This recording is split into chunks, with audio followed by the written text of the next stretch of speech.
Hey Mary, how you doing? I'm excellent. Where are we today?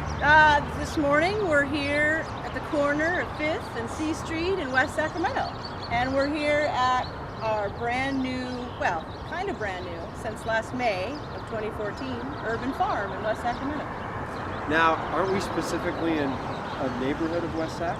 We are. This is actually the Broderick neighborhood of West Sacramento, which is kind of like one of the original neighborhoods of the city, and it also happens to be a place where there's some real revitalization going on. And there's also, this community is in real need of things like fresh vegetables it's called what's called a food desert. So there's very, very few grocery stores here.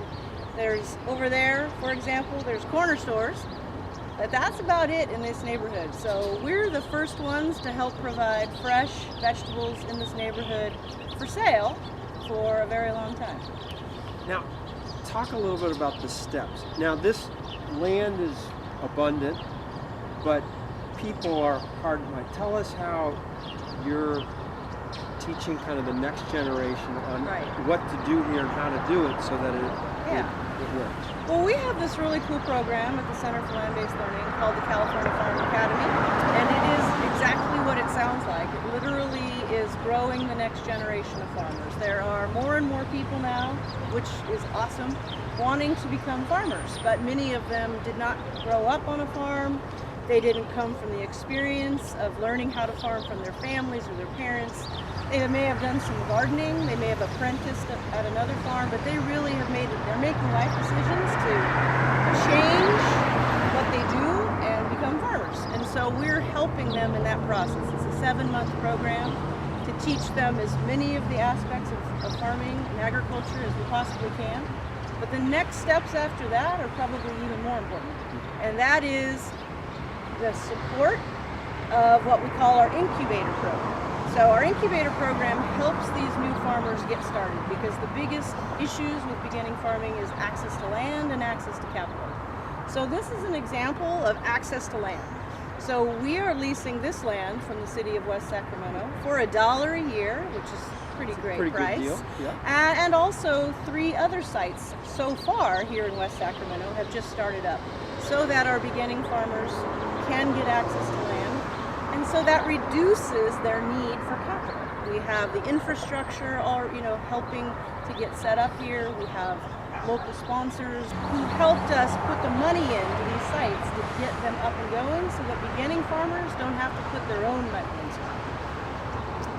So that's what we do, and we're thrilled about it, not just here in West Sacramento, but we also do it, of course, out at our headquarters near Winters, the farm on Puda Creek. We have 5 acres out there as well that we also lease to beginning farmers. And then this product is sold. It's a commercial farm. So we sell here. We have a farmer's market, a farm stand here every Friday. We're going to be moving that farm stand just down the street, about 2 blocks, to property that's owned by Fulcrum Properties. They're letting us use it. So that probably at least twice a week, the community will be able to come in here and buy, again, fresh local produce that's literally grown right in their neighborhood. Farmers, they think they can grow anything. But what makes them a little nervous is can they sell it? So that's important. Now, you also have another program for folks where you're introducing them to where their food comes from. Tell us a little bit about that. Well, the Center for Land-Based Learning actually was created to teach youth about agriculture and specifically sustainable agriculture. Those programs, one of our programs that we started over 20 years ago, we have a whole suite of programs that help high school students specifically learn more about agriculture, learn more about where their food comes from. But even more critically in the era that we are in today is about careers and college opportunities in agriculture and environmental sciences, because there is a nationwide deficit right now, 30% deficit in folks who are coming out of college in agriculture and environmental sciences and the jobs that are in agriculture and environmental sciences. And that's not just nationwide. We probably feel that more acutely here in California than anywhere else, because we're the #1 agriculture state in the country. So our job at Center for Land-Based Learning is to get kids out of the classroom, and by kids I mean high school students. That's our main focus area, onto farms, ranches, wildlife areas. We take in colleges and universities so that they can learn from, number one, farmers, but number two, they're learning from all of the folks within the ag and environmental science industry. Those are wildlife biologists, those are hydrologists, those are soil scientists, those are folks that are involved in ag tech and ag innovation, saying what are the needs that we have in California in agriculture into the future, and what are those amazing kinds of jobs that are out there. Most high school students have absolutely no idea what the opportunities are in agriculture today. Our Secretary of Agriculture says there's actually more than 400 different kinds of jobs in agriculture in California. So that's what we do. We get the kids out there so they, number one, learn about their food system, where food comes from, but more importantly, again, where can their next steps be in this incredible industry. So that's our youth side, and we run those programs in 18 counties. So while we're here locally in our region, we actually run programs in 18 counties. And you guys have to do it because a lot of these schools, either they don't have farms because they're in right. urban areas, or Yeah. they don't know enough about agriculture to, That's right. to teach them. And many schools, there's many schools that have agriculture programs, but way more that don't. And so actually, for example, here in Sacramento, we work with Grant High School, we work with Sacramento High School, we work with Florin High School, we work with Luther Burbank High School. Very urban schools, some of which might have a little bit of an agriculture program, but don't have the opportunity to get out and off their high school campuses and see what the incredible opportunities are, again, in agriculture today. So they may have ag, but it's not the same kind of thing as actually going out to a farm or going to an ag processor or going to an ag business and to see what those opportunities are. How can Mr. and Mrs. Smith, who value education, that have a long-term perspective on California's needs and our agriculture important, how can they get involved? How can they support you guys? Can they have fun at the same time?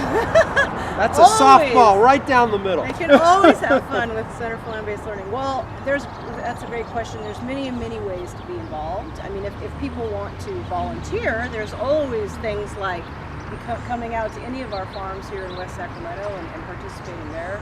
We have opportunities to work with youth, not only out in winters, but throughout the whole region with our field days. In terms of how we're funded and how we can utilize and how we can have help from the community, obviously, yes, we have large corporate partners. For example, Wells Fargo is here with this site, and they are critical to our long-term success. But even more critical to our long-term success is all of the different individuals who say, we value what we do, what you do, we want to be a part of it, and can they give dollars per year? Absolutely. Can they come to our many events that we have? Absolutely. We have dinners on the farm, which are incredibly fun. Which are the best dinner you'll ever have. Great food from different chefs, all local food that's normally coming from all of our farm sites, and our favorite friends who are ranchers and other kinds of protein purveyors.